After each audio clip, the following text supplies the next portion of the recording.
What's good? It's your boy Jay. That's me. Smackdown was a show. It was on the USA Network. And thank the creator for The Rock. Because The Rock saved this miserable, nonsensical waste of a 3-hour show.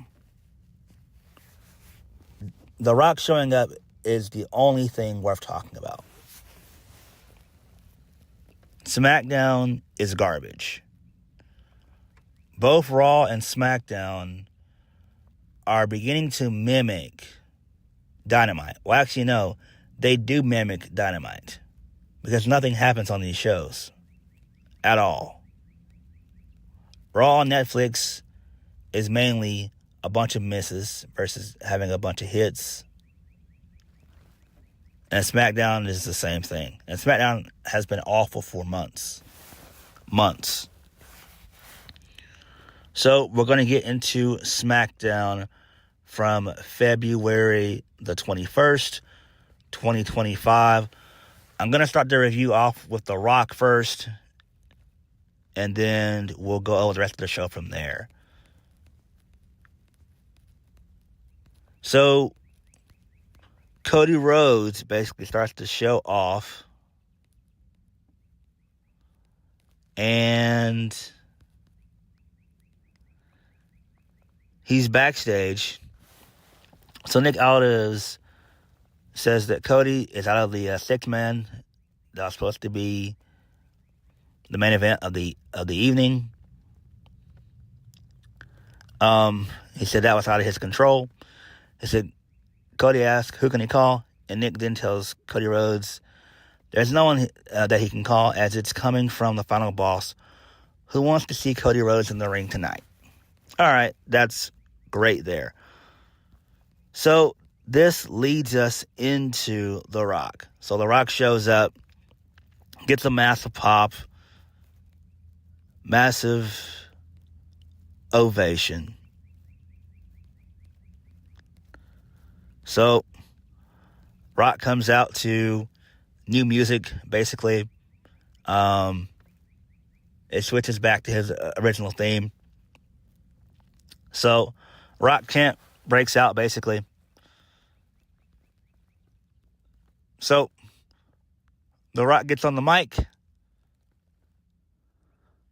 So The Rock says that he has chills up and down his body. He cusses a little bit. It's bleeped out. The Rock then says that The Rock came back to New Orleans. So the fans did finally for him. So The Rock says finally that WrestleMania is coming back to New Orleans. So the fans basically go nuts. The Rock says they're going to make it official. WrestleMania 42 live from the Superdome. So then we get pyro. Then The Rock, he sings When the Saints Go Marching In, which was great. He did a really good job there. The audience wants to join along, but The Rock tells them to shut their mouths. He's going to sing it. And then he basically turns on the crowd. He says that New Orleans is the largest STD trailer trash The Rock's ever seen. The Rock says he's got one more gift. So The Rock then calls out Cody Rhodes. The Rock and Cody Rhodes, they embrace. So Cody holds up the title. Rock says it feels good. It's got to feel amazing. They love Cody. Cody says he loves the fans too. The Rock says ever since last WrestleMania, him and Cody have become good friends. The Rock says they're together on Netflix. The Rock thanks Cody. Him and Cody shared a few beverages on Raw. Tequila being one of them, vodka being another. And then The Rock puts over Cody Rhodes, saying he's a great champion and all that and everything else. And then he says that their moms have become good friends. So then we see a picture of The Rock, Mama Rock and Mama Rhodes. So The Rock then puts himself over, saying that he is on the board of on the board of directors of TKO. He says he is the most powerful man in all of WWE. But The Rock says he wants Cody to be more than our champion. He wants Cody to be his champion. Cody says he certainly didn't expect anyone to become friends. It wasn't on his bingo card. Cody tells Rock that he's theirs, that being the fans champion. So, The Rock's talking about something much more. He says that he can bring happiness to Cody Rhodes' world, and joy around the world. Rock says, The Rock puts over Cody big, pretty much. Basically talks about his wife and his kid and everything else. He said that they're lucky boys and everything. He has a moment, a fan says something stupid and The Rock tells him to shut up, which is great. The Rock then says his goal was to face Roman Reigns last year for the title. He talked to Triple H about it, who's his friend. The Rock said something vulgar. They mute it. Don't know what he said. The Rock mentions the slap that Cody did to him last year. The Rock says that he wants Cody to be his champion, and he wants him to sell his soul. The Rock tells Cody to go home and think about it, talk to his wife and kid about it. But he wants an answer at Elimination Chamber. And Rock says there's more than anything he wants, more than anything in the world, is a championship. Cody then questions The Rock, who doesn't say he doesn't want that. He wants Cody's soul. So Cody looks concerned, and that was the end of the segment. So this thing went on for damn near 30 minutes. It makes perfect sense. Now, I know people online are going to shit all over this because it was kind of homoerotic, pause. But where The Rock is getting at is this. The Rock wants to form a corporation 2.0. The Rock does not want a wrestling match with Cody Rhodes. The Rock wants to improve the life of Cody Rhodes more than Cody Rhodes could ever dream of. And we know Cody Rhodes has already accomplished his dream at WrestleMania 40 by dethroning Roman Reigns. So obviously we know that Cody's going to turn down The Rock's offer. Maybe John Cena will turn heel and we can get Hollywood Rock and Hollywood Cena basically, running roughshod all over on WWE, which is probably going to be the plan. It makes the most sense. This is just the corporation type of storyline that they've done from in the Attitude era, which was great. This is excellent stuff. Corporate Rock kicks major ass. This is excellent. Now, people are going to say, oh, well, The Rock's supposed to wrestle at WrestleMania 41. He's not going to wrestle. Rock is not going to wrestle, period. He's not, all right? He's going to send either John Cena or CM Punk on his behalf. All right? He's basically Vince in this scenario. That's what The Rock is. He's basically Vince. He is. He's Vince. He's Vince. All right? So it's very simple. I think Cena is going to end up winning the Elimination Chamber. Cody's going to turn down the offer of The Rock. The Rock and Cena are going to beat the shit out of Cody, laying waste to Cody. Then you have some type of stipulation match at WrestleMania 41. John Cena versus Cody Rhodes. John Cena being a heel. And then Rock costs Cody the title. And Cena wins number 17. So I think that's where they're going with all of this. So it's probably going to be Cody and Cena at WrestleMania 41. And that's going to be tremendous. with The Rock and Cena's corner, that's gonna kick major ass. The Rock making Cody's life a living hell for the next 2 months, that's gonna be great too. So this is interesting for the most part. Really good stuff here. Kind of long for me, a little bit too long, but it is what it is, Heel Rock plays to the crowd and all that stuff. So yeah, this is fine. This is what the final boss is. So good shit there. All right, let's actually get into the remainder of the show, the rest of it. So first match of the night on the show was Jimmy Uso defeating Drew McIntyre. Jimmy Uso wins via a roll-up. Drew McIntyre beats the shit out of Jimmy Uso post-match. Who cares about any of this shit? Moving on. So, Solo Sikoa pulls up in an SUV limo. He's confronted by Jacob Fatu and Tama Tonga. Solo says what happened last week was an accident. Jacob says if it was not an accident, Solo would not be standing here right now. Solo then says he'll be in the corner of Jacob and Tama Tonga. Then he indicated he wanted to be in the match. Jacob tells Solo he and Tama have been running the place for the last few weeks. Solo says he'll go talk to Nick. Okay, that's fine. Moving on. So we get a Carmelo Hayes, R-Truth segment.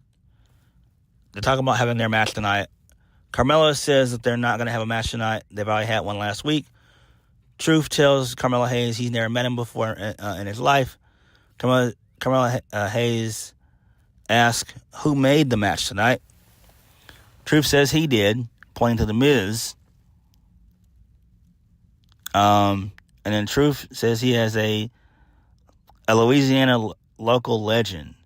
And The Miz says he calls him and Carmelo don't Miz. That's pretty cool, I guess. I don't care. Moving on. So apparently we get a Zelina Vega vignette. She basically just wants a fresh start and everything else. She's got something to prove. Not really. I don't really care about it. Moving on. So R-Truth comes out, and his mystery partner is LA Knight. Because, yes, LA is New Orleans. LA is Louisiana. So, yeah, that makes sense, but it's also Los Angeles. So, yeah. So, that's pretty cool. LA Knight's confused, basically.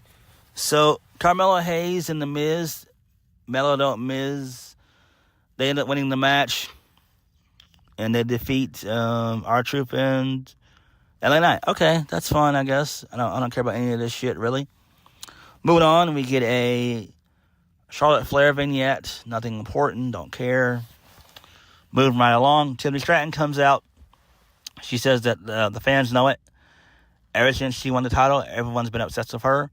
Tiffany said she had Nia Jax beat until her meal ticket, Candice LeRae, got involved. Tiffany Stratton said she wants to talk about Charlotte Flair being picked for her WrestleMania opponent. Tiffany Stratton said at WrestleMania she's not coming for her legacy. She's coming but for the spot she wants. So Nia Jax comes out. Nia and Candice LeRae tell Tiffany Stratton how cute she is acting. Nia says after she and Candice LeRae destroy both her and Trish Stratus at Elimination Chamber, she'll get her title back. Tiffany then tells Nia to give it up as she beats. After she beats Candice LeRae, Nia won't have anyone to do her dirty work for her. So Tiffany Stratton defeats Candice LeRae. Obviously, she wins via the prettiest moonsault ever. Post-match, Nia Jax destroys Tiffany Stratton. Trish Stratus comes out to make the save, but to no avail. And then Nia Jax ends up doing a double annihilator to both Tiffany Stratton and Trish Stratus, meaning she stacked them on top of each other. Moving on. Oh, my bad, no. Charlotte Flair, she comes out. She was, my bad. Charlotte Flair comes out. She was also on commentary for this match, and I wanted to slip my wrist. Fuck Charlotte Flair. All she did was just point to the WrestleMania sign. Oh, boy. Who cares? Moving on. Cody Rhodes and Damian Priest are backstage. Cody Rhodes asked what's up. with his boy The Rock. Cody says it's time. It's that time of the year. Damian Priest tells Cody that he respects him enough to tell him to his face that after Elimination Chamber, he's coming for Cody's title. Cody says he would not have it any other way. Braun Strowman comes in and says that last week he would have had Jacob beat. Braun says the only thing he cares about tonight is getting his hands on Jacob Fatu and Tama Tonga. All right, who really cares? We're going backstage to Byron Saxton. He had a backstage interview with Naomi and Bianca Belair about the footage of Jade Cargill's attack. Bianca says that Naomi and herself will take out Liv Morgan and Raquel Rodriguez on Monday, and they can focus on the Elimination Chamber. So, we were supposed to get a match between Liv Morgan and Naomi, but it never happened because Raquel Rodriguez and Liv Morgan beat the shit out of Bianca Belair and Naomi. All right, that's fine, I guess. Who really cares? We all know Jade Cargill is going to return at the Chamber to confront them both, which should be great. Good shit there. Moving on. So, Nick Aldis, he kicks out Liv Morgan and Raquel Rodriguez. So, Chelsea Green and Piper Niven, they show up. They want to replace Naomi and Bianca Belair in the Chamber. Chelsea Green says she's the best export in America since maple syrup. Nick Aldis says that Chelsea Green will wrestle next week in Toronto. All right, who cares about this shit at all? Moving on. So, Johnny Gargano, DIY, they're supposed to have their tag match against Pretty Deadly. I didn't give a fuck about this. Basically, this was like a no contest.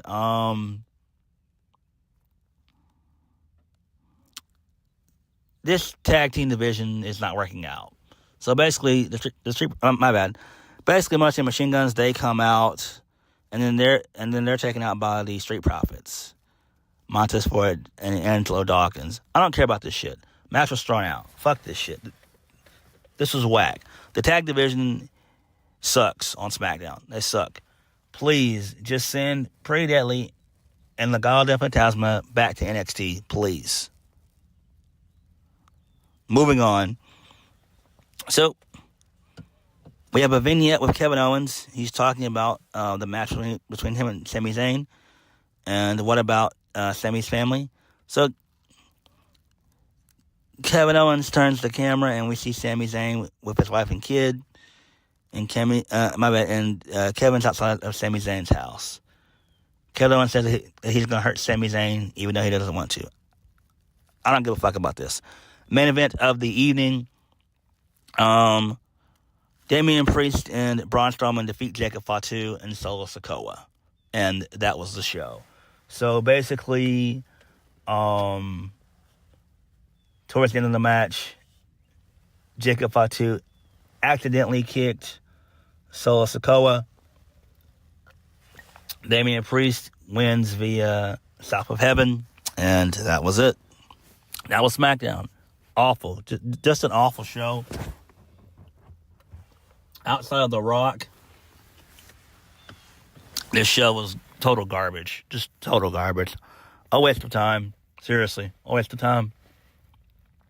SmackDown is awful. But again, I am excited for what they're going to do with Corporate Rock. I love it. It's great. It's tremendous. And hopefully we do get a John Cena heel turn. It needs to happen. What do you do with CM Punk? I don't know. I would imagine they're probably going to do a CM Punk Logan Paul feud, probably. That would make the most sense for CM Punk right now. Obviously, Seth Rollins is going to be tied up with Roman Reigns, obviously, when Roman comes back. So, yeah. But SmackDown was boring. Just a waste of 3 hours, really. What did you guys think? Like, comment, subscribe. Peace.